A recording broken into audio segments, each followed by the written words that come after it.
Indian geography most important MCQ for all exam. First topic, Bharat की भूवैज्ञानिक संरचना और परिचय। भूवैज्ञानिक दृष्टि से भारत का प्राचीनतम भाग कौन सा है? प्रायद्वीपीय पठार। प्रायद्वीपीय पठार को किस प्रकार का भूभाग माना जाता है? एक बहुत ही स्थिर भाग। हिमालय और उत्तरी मैदानों को भूवैज्ञानिक ने किस प्रकार का भाग माना है? अस्थिर भाग। हिमालय पर्वत की पूरी पर्वत श्रृंखला किस प्रकार की स्थलाकृतियों को दर्शाता है? युवा स्थलाकृति।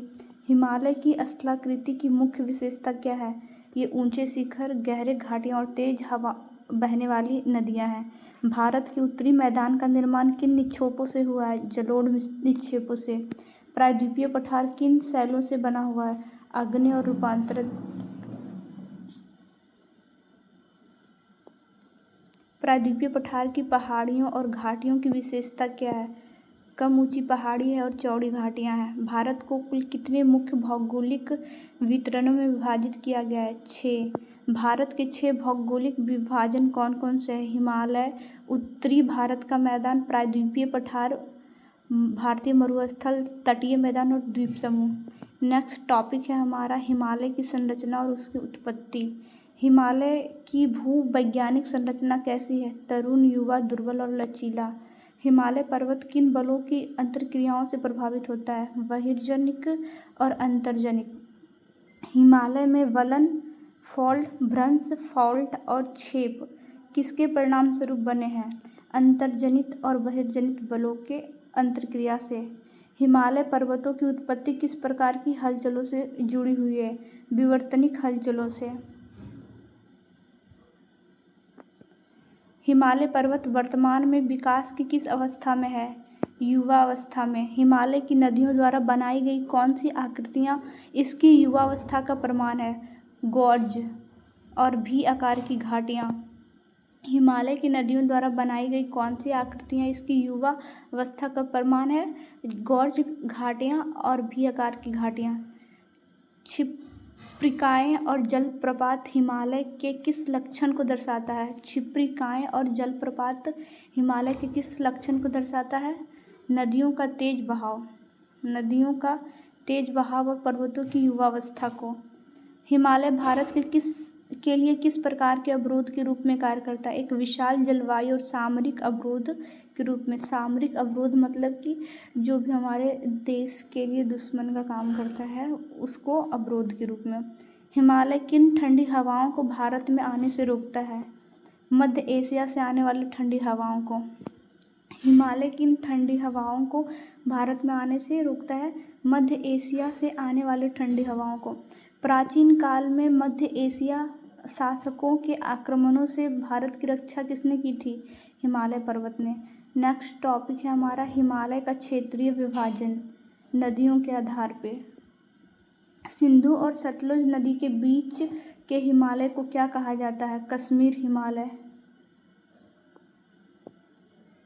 सतलज और काली नदी के मध्य स्थित भाग को किस नाम से जाना जाता है? कुमाऊं हिमालय के नाम से। काली और तीस्ता नदी के बीच फैले हिमालय को क्या कहते हैं? नेपाल हिमालय। काली और तीस्ता नदी के बीच फैले हिमालय को क्या कहते हैं? नेपाल हिमालय। तीस्ता और दिहांग नदी के बीच के भाग का क्या नाम है? असम हिमालय। तीस्ता और दिहांग नदी के बीच के भाग का क्या नाम है? असम हिमालय। हिमालय का सबसे पूर्वी विस्तार किस नदी तक माना जाता है? दिहांग। ब्रह्मपुत्र की सहायक नदी है जो। हिमालय का सबसे पूर्वी विस्तार किस नदी से माना जाता है? दिहांग नदी जो कि ब्रह्मपुत्र की सहायक नदी है। सिंधु नदी किस हिमालयी क्षेत्र की पश्चिमी सीमा बनाती है? कश्मीर हिमालय की। काली नदी किन 2 हिमालयी क्षेत्रों के बीच सीमा कार्य करती है? कुमाऊं और नेपाल हिमालय। तीस्ता नदी किन क्षेत्रों के बीच विभाजक है? तीस्ता नदी नेपाल और असम हिमालय के। दिहांग नदी किस हिमालय खंड की पूर्वी सीमा है? असम हिमालय के। दिहांग नदी किस हिमालयी खंड के पूर्वी सीमा है? असम हिमालय के। काराकोरम श्रेणी मानचित्र के अनुसार किस क्षेत्र के ऊपर में स्थित है? कश्मीर हिमालय के क्षेत्र में काराकोरम सबसे कोना में है उत्तरी उत्तर की ओर सबसे कोना में काराकोरम है। काराकोरम श्रेणी मानचित्र के अनुसार किस क्षेत्र के उत्तर में स्थित है? कश्मीर हिमालय के क्षेत्र में। नेक्स्ट टॉपिक है हमारा पर्वत श्रेणियाँ और पहाड़ियाँ। भारत के मानचित्र में सबसे उत्तरी पर्वत श्रेणी कौन सा दिखाई देता है? काराकोरम की श्रेणी। पटकोई पहाड़ियाँ भारत के किस दिशा या क्षेत्र में स्थित है? उत्तर पूर्व दिशा में। उत्तर पूर्व दिशा में पटकाई बूम पहाड़ियाँ अरुणाचल प्रदेश सीमा के पास। नागा पहाड़ियाँ किस राज्य या क्षेत्र की पहचान है? नागालैंड क्षेत्र की। लेमाटोल पहाड़ियाँ मानचित्र में कहाँ स्थित दिखाई दी गई है? मणिपुर के पास, नागा पहाड़ियों के दक्षिण में। लेमाटोल पहाड़ियाँ मानचित्र में कहाँ स्थित दिखाई गई है? मणिपुर के पास, नागा पहाड़ियों के दक्षिण में। मिजो पहाड़ियाँ भारत के किस सुदूर पूर्व राज्य में है? मिजोरम में। मेघालय के पठार पर स्थित 3 प्रमुख पहाड़ियों के नाम। मेघालय के पठार पे 3 पहाड़ियाँ हैं, गारो, खासी और जयंतिया। मेघालय के पठार पर स्थित 3 प्रमुख पहाड़ियों का नाम गारो, खासी और जयंतिया। गारो पहाड़ियाँ किस श्रेणी का हिस्सा है? शिलोंग पठार मेघालय की पहाड़ियों का। गारो पहाड़ियाँ किस श्रेणी का हिस्सा है? गारो पहाड़ियाँ किस श्रेणी का हिस्सा है? शिलोंग पठार मेघालय की पहाड़ियाँ। खासी पहाड़ियाँ पर स्थित प्रसिद्ध वर्षा वाला स्थान कौन सा है? चेरापूंजी। जयंतिया पहाड़ियाँ खासी पहाड़ियों के किस दिशा में है? पूर्व में। जयंतिया पहाड़ियाँ खासी पहाड़ियों के किस दिशा में है? पूर्व में। शिलोंग और चेरापूंजी किस पहाड़ी क्षेत्र के अंतर्गत आते हैं? खासी पहाड़ी के। नेक्स्ट 5th टॉपिक है नदियों और जल विभाजक। हिमालय किन 2 बड़ी नदी प्रणालियों के बीच जल विभाजक का कार्य करता है? सिंधु गंगा और तिब्बत नदी प्रणाली। तिब्बत नदी प्रणाली जो है वो ब्रह्मपुत्र जिसे कहते हैं तिब्बत नदी प्रणाली, मतलब कि सिंधु गंगा और ब्रह्मपुत्र के बीच में हिमालय 2 बड़ी नदियों के बीच हिमालय किन 2 बड़ी नदी प्रणालियों के बीच जल विभाजक का कार्य करता है? तो सिंधु गंगा और तिब्बत नदी जो ब्रह्मपुत्र जिसे बोलते हैं। हिमालय के उत्तर में कौन सा प्रसिद्ध पठार स्थित है? तिब्बती पठार। हिमालय के दक्षिण में कौन सा मैदान स्थित है? जलोढ़ मैदान, गंगा ब्रह्मपुत्र का मैदान जिसे बोलते हैं। सिंधु नदी का प्रवाह किस हिमालयी क्षेत्र से होकर दिखाई देता है? कश्मीर हिमालय से। मानचित्र में काली नदी का उद्गम क्षेत्र किसके पास है? काली नदी का उद्गम क्षेत्र कुमाऊं और नेपाल हिमालय की सीमा के पास है। मानचित्र में जो काली नदी का उद्गम क्षेत्र दिखाया गया है वो कुमाऊं और नेपाल हिमालय की सीमा पर है। तीस्ता नदी किस देश या राज्य के पास से बहती दिखाई देती है? तीस्ता नदी जो है सिक्किम या पश्चिम बंगाल के पास। दिहांग नदी भारत के किस राज्य में प्रवेश करती है? अरुणाचल प्रदेश राज्य में। नेक्स्ट, ब्रह्मपुत्र को तिब्बत या अरुणाचल सीमा पर किस नाम से दर्शाया गया? दिहांग के नाम से। ब्रह्मपुत्र को दिहांग के नाम से तिब्बत या अरुणाचल सीमा के पास ये नाम से बुलाया जाता है, दिहांग। सतलज नदी किन 2 पर्वत श्रेणियों के बीच से बहती है? सतलज नदी जो कश्मीर और कुमाऊं हिमालय के संक्रमण क्षेत्र से बहती है। मानचित्र के अनुसार गंगा का मैदान हिमालय के किस ओर है? दक्षिण की ओर। महत्वपूर्ण शिखर और पर्यटन। विश्व की सबसे ऊंची पर्वत चोटी कौन सी है जो हिमालय का हिस्सा है? Mount Everest. माउंट एवरेस्ट किस हिमालयी खंड में स्थित है? नेपाल हिमालय में। हिमालय में स्थित प्रमुख पर्यटन स्थलों के उदाहरण क्या है? मसूरी और कश्मीर घाटी। हिमालय में स्थित प्रमुख पर्यटन स्थलों के उदाहरण क्या है? मसूरी और कश्मीर घाटी। मसूरी किस हिमालयी खंड का हिस्सा माना जाता है? कुमाऊं गढ़वाला हिमालय का। मसूरी किस हिमालयी खंड का हिस्सा माना जाता है? कुमाऊं या गढ़वाला हिमालय का। कश्मीर घाटी किस पर्वत श्रेणी के अंतर्गत आती है? कश्मीर हिमालय। नेक्स्ट क्वेश्चन है हिमालय की घाटियाँ किस लिए प्रसिद्ध है? पर्यटन और अपनी प्राकृतिक सुंदरता के लिए। भी आकार की घाटी का निर्माण किसके द्वारा होता है? युवावस्था की नदियों द्वारा लंबवत अपरदन से। गॉर्ज का निर्माण हिमालय के किन नदियों से किया है? सिंधु, सतलज और ब्रह्मपुत्र जैसी पूर्ववर्ती नदियों से। यानी सिंधु, सतलज, ब्रह्मपुत्र पूर्वी ओर से नदियाँ आती है जिससे गॉर्ज का निर्माण होता है। हिमालय की ऊंचाई का मुख्य कारण क्या है? निरंतर जारी विवर्तनिक दबाव। हिमालय की चट्टानें किस प्रकृति की है? अवसादी, आग्नेय और रूपांतरित। रूपांतरित मतलब जटिल मिश्रण। नेक्स्ट टॉपिक है हमारा क्षेत्रीय विशेष और राज्य। पटकोई और नागा पहाड़ियों के बीच कौन सा नदी घाटी बहती है? ब्रह्मपुत्र की सहायक नदियाँ। मीजो पहाड़ियों को पहले किस नाम से जाना जाता है? लुसाई पहाड़ियाँ के नाम से। गारो हिल्स मेघालय के किस भाग में स्थित है? पश्चिम भाग में। जयंतिया हिल्स मेघालय के किस भाग में है? पूर्व भाग में। चेरापूंजी किस पहाड़ी के दक्षिण ढाल पर स्थित है? खासी पहाड़ी। लेमाटोल पर्वत किस राज्य में प्रमुखता से फैला हुआ है? मणिपुर में। कश्मीर हिमालय की उत्तरी सीमा कौन सा पर्वत श्रेणी बनाती है? काराकोरम। कुमाऊं हिमालय मुख्य रूप से किस भारतीय राज्य में है? उत्तराखंड में। असम हिमालय का विस्तार किन राज्यों में है? भूटान और अरुणाचल प्रदेश में। नेपाल हिमालय की सीमाएं किन दो नदियों द्वारा निर्धारित होती है? काली और तीस्ता नदी के द्वारा। नेक्स्ट टॉपिक है हमारा भू आकृतिक प्रक्रियाएं। हिमालय पर्वत किस प्रकार के पर्वतों का उदाहरण? नवीन वलित पर्वत का। हिमालय में बूलन की प्रक्रिया क्यों होती है? क्योंकि क्षैतिज संपीड़न बलों के कारण। फोल्डिंग कैसे होता है? क्षैतिज संपीड़न बलों के कारण। छेप थ्रस्ट का क्या अर्थ है? जब चट्टानों की परतें अत्यधिक दबाव के कारण टूटकर एक दूसरे पर चढ़ जाती है। नेक्स्ट हमारा है टॉपिक मतलब क्वेश्चन है, हिमालय की नदियों का वेग तेज क्यों होता है? क्योंकि अधिक ढाल और ऊंचाई के कारण।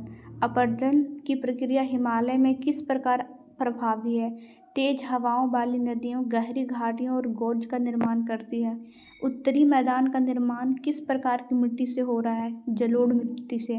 प्रायद्वीपीय पठार की पहाड़ियाँ ऊंची क्यों नहीं है? क्योंकि वे बहुत पुराने हैं और अपरदन के कारण घिस चुकी है। प्रायद्वीपीय पठार की घाटियाँ चौड़ी होने का क्या कारण है? नदियों द्वारा क्षैतिज अपरदन और भूगर्भिक स्थिरता। हिमालय की दुर्बलता का क्या अभिप्राय है? यह क्षेत्र भूकंप और भूस्खलन के प्रति अति संवेदनशील है। विवर्तनिक हलचलों हिमालय में अभी भी क्यों सक्रिय है? क्योंकि भारतीय प्लेटें निरंतर उत्तर की ओर खिसकती जा रही है।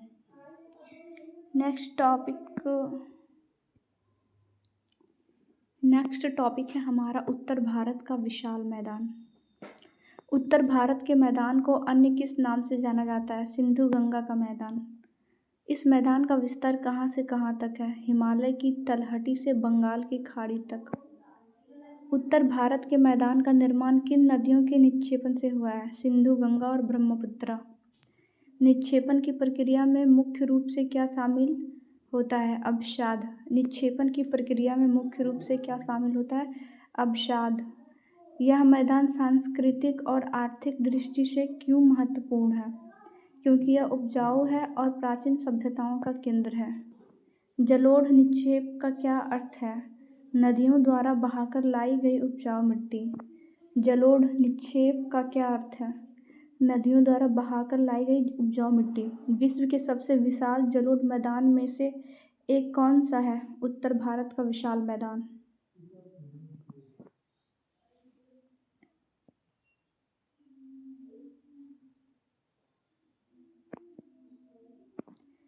इस मैदान की स्थलाकृतियाँ कैसी है? यह एक नवीन स्थलाकृतियाँ है। सिंधु नदी प्रणाली का मैदान के किस भाग का निर्माण करती है?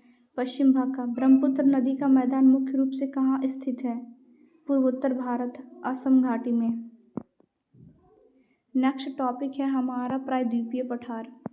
प्रायद्वीपीय पठार की औसत ऊंचाई कितनी है? 600 से 900 मीटर। प्रायद्वीपीय पठार का आकार कैसा होता है? त्रिकोणीय। इसके प्रायद्वीपीय पठार के उत्तर पश्चिम में कौन सा पर्वत श्रेणी स्थित है? अरावली पर्वतमाला। प्रायद्वीपीय भारत की पूर्वी सीमा क्या है? राजमहल की पहाड़ियाँ। प्रायद्वीपीय पठार के दक्षिण में कौन सी पहाड़ियाँ स्थित है? इलायची पहाड़ियाँ जिसे कार्डमम कहते हैं।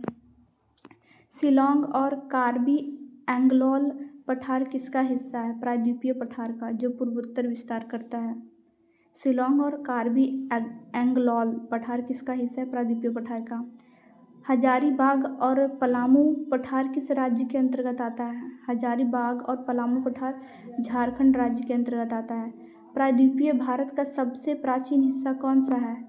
यह स्वयं भारत के प्राचीनतम और स्थिर भूभाग में से एक है, प्रायद्वीपीय पठार।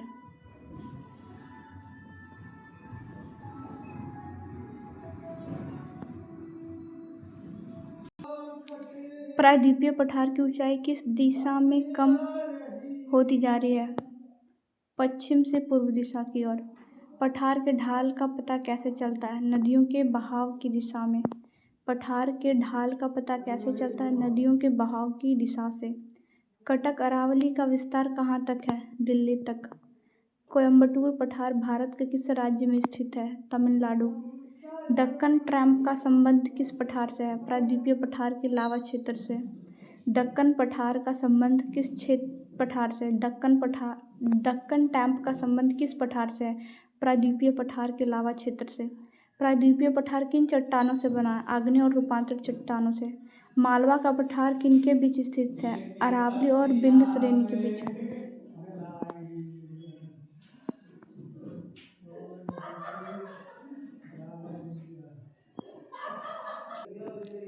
नेक्स्ट टॉपिक है हमारा भारतीय मरुस्थल, जिसे थार मरुस्थल भी बोलते हैं। थार का मरुस्थल अरावली के किस दिशा में स्थित है? पश्चिम किनारों पर। मरुस्थल की सतह किससे ढकी हुई है? बालू के टीलों से। थार क्षेत्र में औसत वार्षिक वर्षा कितनी होती है? 150 mm से भी कम। इस क्षेत्र की जलवायु कैसी है? शुष्क जलवायु। थार मरुस्थल की सबसे बड़ी नदी कौन सी है? लूनी नदी। लूनी नदी कहाँ विलीन हो जाती है? कच्छ के रण में। बरकान क्या है? अर्धचंद्राकार बालू का टीला। क्या लूनी नदी समुद्र तक पहुँचती है? नहीं। इस क्षेत्र में वनस्पति कम होने का मुख्य कारण क्या है? अत्यधिक कम वर्षा और शुष्क स्थितियाँ।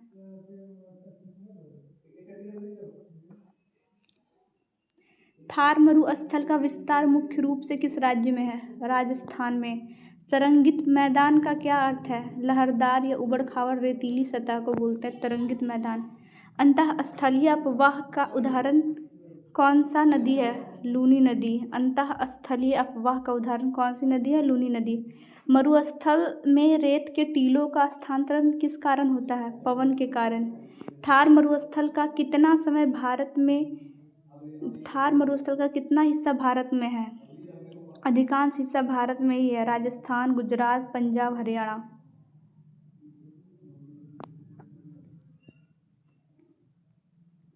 नेक्स्ट, उत्तर भारत का मैदान का और विशिष्ट प्रकार का, मतलब थोड़ा हार्ड प्रकार का क्वेश्चन। उत्तर भारत के मैदान के निर्माण में हिमालय की भूमिका क्या है? हिमालय जो है, हिमालय के उठने के कारण बने विशाल बेसिन द्रोणी में नदियों के अवसाद जमा किए गए। इस मैदान को विश्व के सबसे नवीन स्थलाकृतियों कहा जाता है। इसका निर्माण भूवैज्ञानिक समयावधि के अनुसार सबसे अंत में क्वाटरनरी काल में हुआ है। उत्तर भारत के मैदान की भौतिक सीमा उत्तर में किसके द्वारा निर्धारित होती है? आंसर, शिवालिक या हिमालय की तलहटी द्वारा। उपमहाद्वीप के पारिस्थितिक विकास में इस मैदान का क्या महत्व है? यह समृद्ध जैव विविधता, घने वनों और जलवृद्धों का एक आधार है।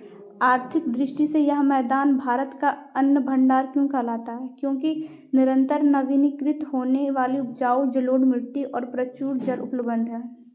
कहाँ पे? उत्तर भारत के मैदान में। नेक्स्ट क्वेश्चन है, मानचित्र के अनुसार, मतलब इंडिया का जो मानचित्र है, मैप, उसके उत्तर भारत के मैदान का विस्तार किन राज्यों में दिखाई देता है?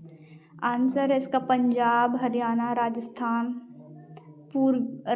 का पूर्वी भाग, उत्तर प्रदेश, यूपी, बिहार, पश्चिम बंगाल और असम, इन राज्यों में दिखाई देता है उत्तर भारत का मैदान।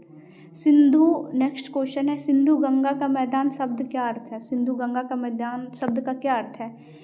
यह दो विशाल नदी प्रणालियों के संयुक्त जलोढ़ जमाव के कारण पैदा होती है, इसलिए सिंधु गंगा का मैदान बोलते हैं। नेक्स्ट प्रश्न है, उत्तर भारत के मैदान में किस प्रकार की कृषि पद्धति का विकास सबसे अधिक है? आंसर, सघन जीवन निर्वाह कृषि।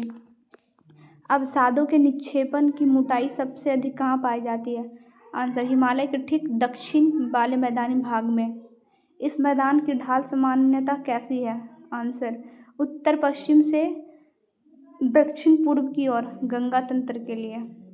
जलोढ़ मैदान की सबसे बड़ी विशेषता क्या होती है? आंसर, यहाँ की मिट्टी बिना खाद के भी अत्यधिक उपजाऊ होती है। क्या उत्तर भारत का मैदान पूरी तरह समतल है? नहीं, इसमें भावर, तराई, बांगर और खादर जैसी सूक्ष्म प्रादेशिक विविधताएं हैं।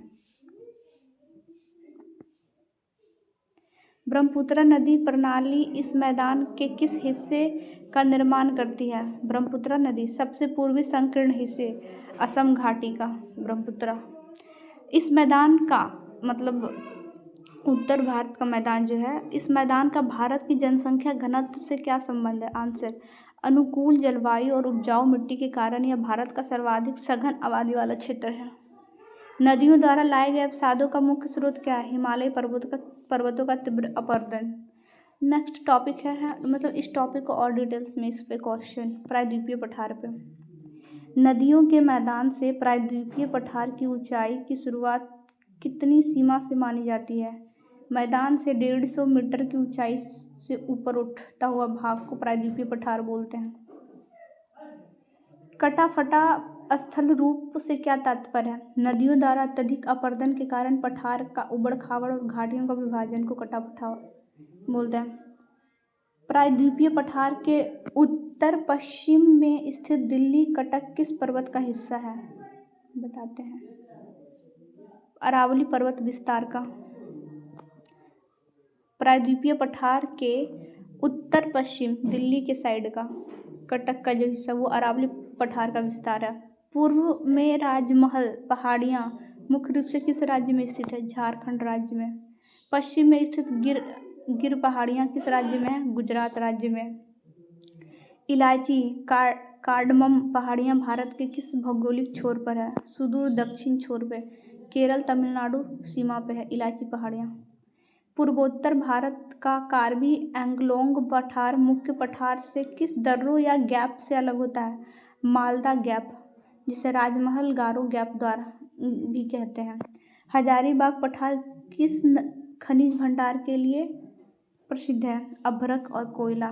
हजारीबाग पठार किस खनिज भंडार के लिए प्रसिद्ध है? अभ्रक और कोयला। रांची का पठार किस प्रकार की स्थलाकृतियाँ जैसे कि पैट का उदाहरण है?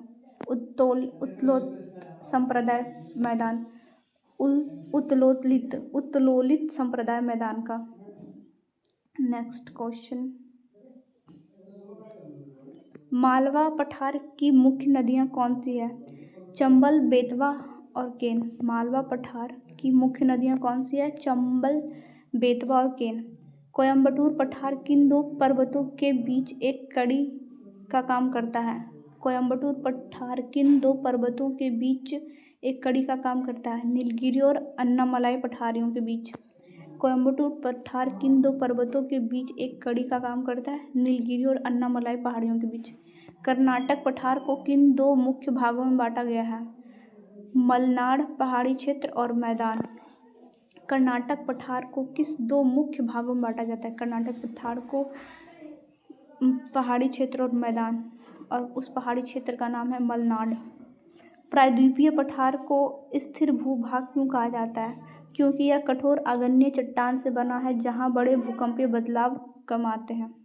पठार की ऊंचाई पश्चिम से पूर्व कम होने का प्रायद्वीपीय नदियों का क्या प्रभाव पड़ता है? अधिकांश बड़ी नदियाँ गोदावरी, कृष्णा, कावेरी पूर्व की ओर बहकर बंगाल की खाड़ी में गिरती है। नर्मदा और तापी नदियाँ अपवाद स्वरूप पश्चिम की ओर क्यों बहती है? नर्मदा सारी नदियाँ पूर्व की ओर बहती है और बंगाल की खाड़ी में मिलती है, बट नर्मदा और ताप्ती नदियाँ अपवाद है। ये पश्चिम की ओर क्यों बहती है? क्योंकि वे पठार की सामान्य ढाल के विपरीत भ्रंश घाटी से होकर बहती है।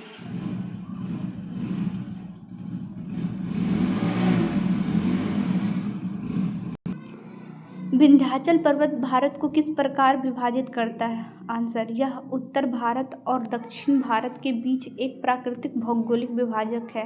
विंध्याचल पर्वत। छोटा नागपुर पठार को भारत का रूर क्यों कहा जाता है? अत्यधिक समृद्ध खनिज संसाधनों की उपस्थिति के कारण।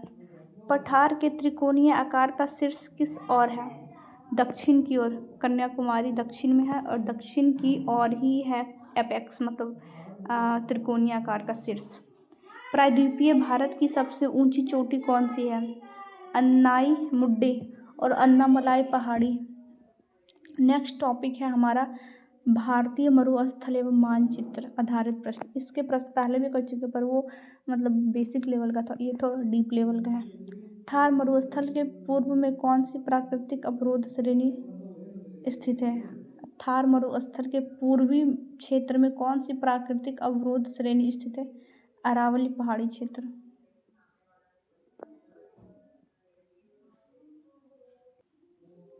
भारत के मानचित्र में पठारी क्षेत्र को किस संकेत से दिखाया गया? डॉट्स, बिंदुओं के छायांकित भाग से।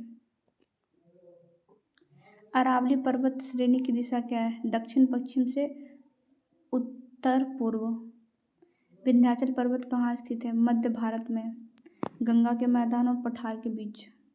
सतपुड़ा श्रेणी किन दो नदियों के बीच विभाजक है? नर्मदा और ताप्ती। छोटा नागपुर पठार के उत्तर में कौन सा मैदान है? गंगा का मैदान। भारत का कौन सा राज्य पूर्वतः थार मरुस्थल कहलाता है? राजस्थान का पश्चिमी भाग। हिमालय और प्रायद्वीपीय पठार के बीच कौन सी भू आकृति है? उत्तर भारत का विशाल मैदान। सिंधु नदी भारत के किस केंद्र शासित प्रदेश से होकर गुजरता है? होकर बहती है? लद्दाख।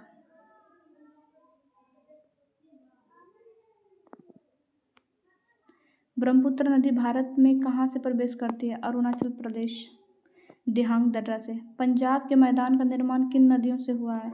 झेलम, चेनाब, रावी, ब्यास और सतलुज। पंजाब के मैदान का निर्माण किन नदियों से हुआ है? झेलम, चेनाब, रावी, ब्यास और सतलुज। दोआब शब्द का क्या अर्थ है? दो नदियों के बीच की भूमि। गंगा ब्रह्मपुत्र डेल्टा को किस नाम से जाना जाता है? सुंदरबन डेल्टा। मालवा पठार का मुख्य विस्तार किन राज्यों में है? मध्य प्रदेश राज्य में और राजस्थान में। प्रायद्वीपीय पठार का सबसे उत्तर बिंदु कौन सा है? दिल्ली, कटक। गिरी पहाड़ी कहाँ है? गुजरात में। इलायची की पहाड़ियाँ कहाँ है? पश्चिमी घाटी का दक्षिणी भाग में। राजमहल पहाड़ियाँ झारखंड में। शिलोंग का पठार हिमालय का हिस्सा है या प्रायद्वीपीय पठार का? प्रायद्वीपीय पठार का। शिलोंग का पठार प्रायद्वीपीय पठार का हिस्सा है। गारो, खासी और जयंतिया पहाड़ियाँ कहाँ स्थित है? मेघालय, शिलोंग पठार में। प्रायद्वीपीय भारत की नदियों का मुख्य जल विभाजक कौन सा है? पश्चिमी घाट। कर्क रेखा भारत के किस पठारी भाग से होकर गुजरती है? मालवा और छोटा नागपुर पठार। कर्क रेखा भारत के किस पठारी भाग से होकर गुजरती है? मालवा और छोटा नागपुर पठार। भारत का सबसे शुष्क स्थान कहाँ पाया जाता है? थार मरुस्थल, जैसलमेर क्षेत्र में। जलोढ़ मिट्टी के दो प्रकार कौन कौन से हैं? खादर नई है और बांगर पुरानी है। भावर क्षेत्र किसे कहते हैं? शिवालिक के तलहटी में कंकड़ पत्थरों वाला क्षेत्र को भावर क्षेत्र किसे कहते हैं? शिवालिक के तलहटी में कंकड़ पत्थरों वाला क्षेत्र को। तराई क्षेत्र की विशेषता क्या है? दलदली और घने जंगलों वाला क्षेत्र। तराई क्षेत्र की विशेषता क्या है? दलदली और घने जंगलों वाला क्षेत्र। गंगा की सबसे लंबी सहायक नदी कौन सी है? यमुना।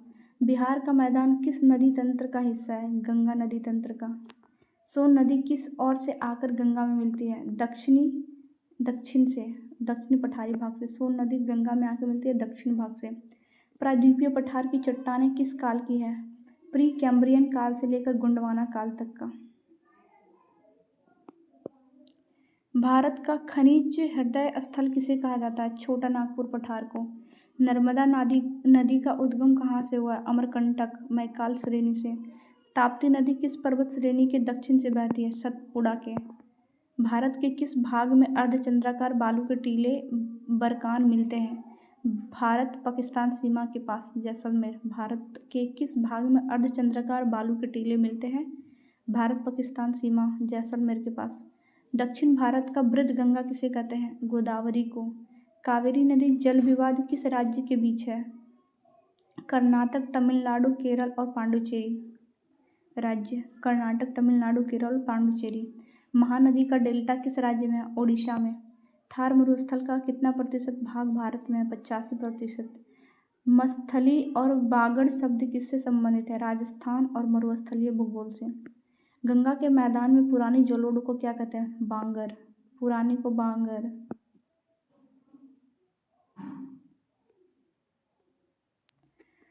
नवीन जलोढ़ मृदा को क्या कहते हैं? खादर। खरीद के लाए भी नया है, ऐसे करेंगे। उत्तर भारत के मैदान की चौड़ाई किस दिशा में अधिक है? पश्चिम दिशा। उत्तर भारत का जो मैदान है किस दिशा में ज़्यादा चौड़ाई है? उसका पश्चिम में। भारत का सबसे बड़ा भौतिक विभाग कौन सा है? प्रायद्वीपीय पठार। अरावली की सबसे ऊंची चोटी कौन सी है? गुरु शिखर। अरावली की सबसे ऊंची चोटी गुरु शिखर। सिंधु नदी किस सागर में गिरती है? अरब सागर में। हिमालय की तलहटी से बंगाल की खाड़ी तक फैला मैदान क्या कहलाता है? उत्तर भारत का मैदान।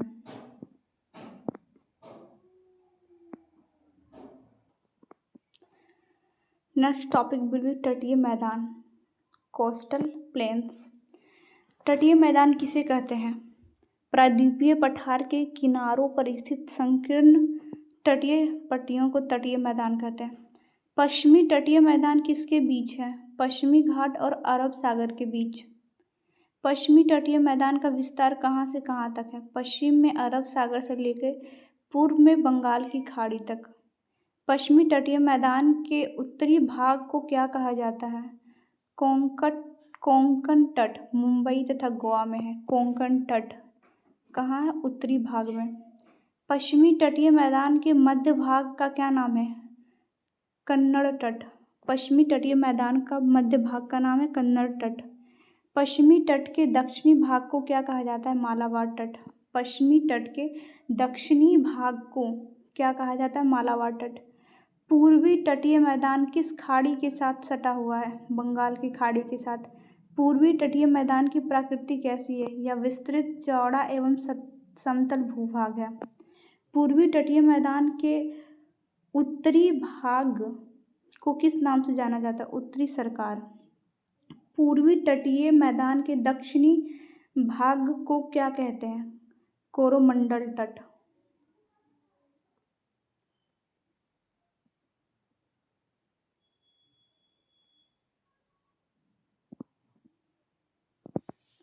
नेक्स्ट क्वेश्चन है, पूर्वी तट पर विशाल डेल्टा बनाने वाली प्रमुख नदियां कौन सी है? महानदी, गोदावरी, कृष्णा और कावेरी। चिल्का झील भारत के किस तट पर स्थित एक महत्वपूर्ण विशेषता है? पूर्वी तटीय मैदान, जिधर कहाँ पे है? ओडिशा तट पे। कोंकण तट किन दो प्रमुख शहरों या राज्यों को कवर करता है? मुंबई और गोवा को। क्या पश्चिमी तटीय मैदान पूर्वी तटीय मैदान की तुलना में अधिक चौड़ी है? नहीं, पूर्वी तटीय मैदान अधिक चौड़ा है और विस्तृत है। पश्चिमी तटीय मैदान की चौड़ाई कैसी है? एक संकीर्ण मैदान है। महानदी का डेल्टा किस तटीय भाग में स्थित है? पूर्वी तटीय मैदान में। कृष्णा और कावेरी नदियाँ किस दिशा में डेल्टा बनाती है? पूर्व की ओर, बंगाल खाड़ी में। गुजरात से गोवा तक के तट को किसमें शामिल किया जाता है? कोंकण तट के उत्तरी विस्तार में। भारत के पूर्वी और पश्चिमी तटीय भाग कहाँ मिलती है? कन्याकुमारी, केप कोमेरिन के पास।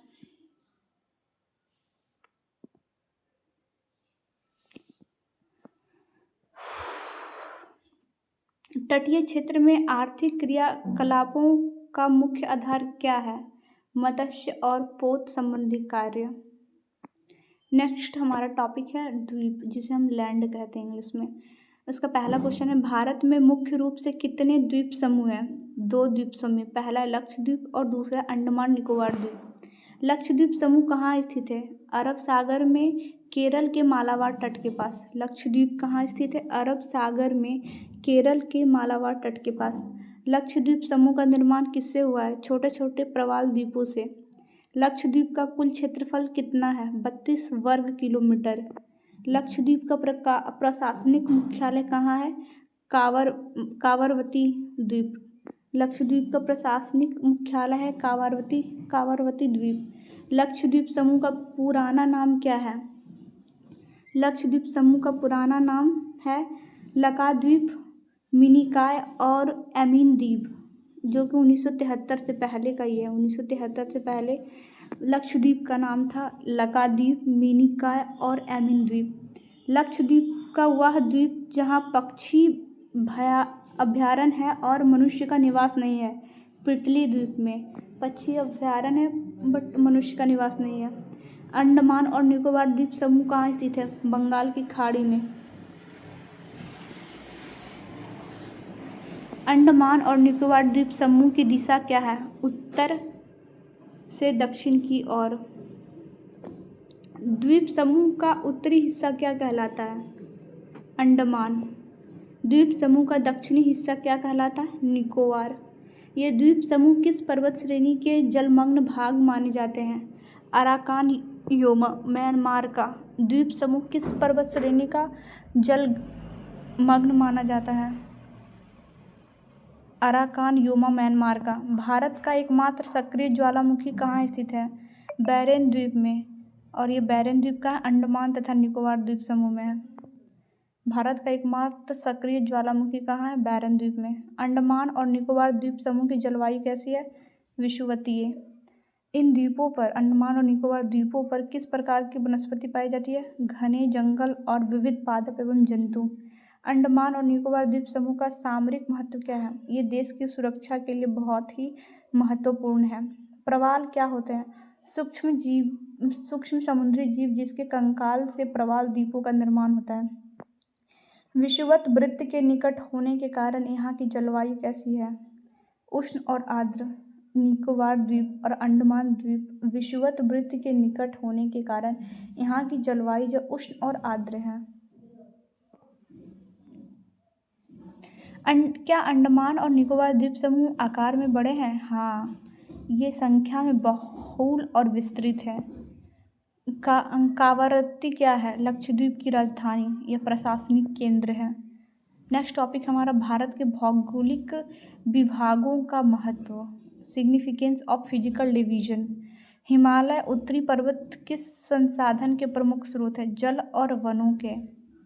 उत्तरी मैदान को किसका भंडार कहा जाता है? अन्न का भंडार। भारत की प्राचीन सभ्यताओं के विकास का आधार क्या है? उत्तरी मैदान। पठारी भाग किसकी प्रचुरता के कारण महत्वपूर्ण है? खनिजों के भंडार का।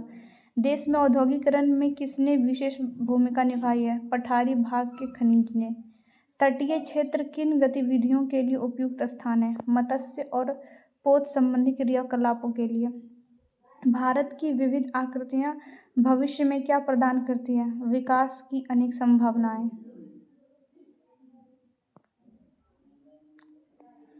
कौन सा भाग जल विद्युत शक्ति के विकास के लिए आदर्श है? उत्तरी पर्वतीय क्षेत्र, नदियों के कारण। कौन सा भाग जल विद्युत शक्ति के विकास के लिए आदर्श है? उत्तरी पर्वतीय क्षेत्र। क्या भारत के सभी भू आकृतिक विभाग एक दूसरे के पूरक हैं? हाँ, वे देश को प्राकृतिक संसाधन में समृद्ध बनाते हैं। कृषि के लिए सर्वाधिक उपजाऊ क्षेत्र कौन है? उत्तरी मैदान। Cover the topic. Thank you for watching my video.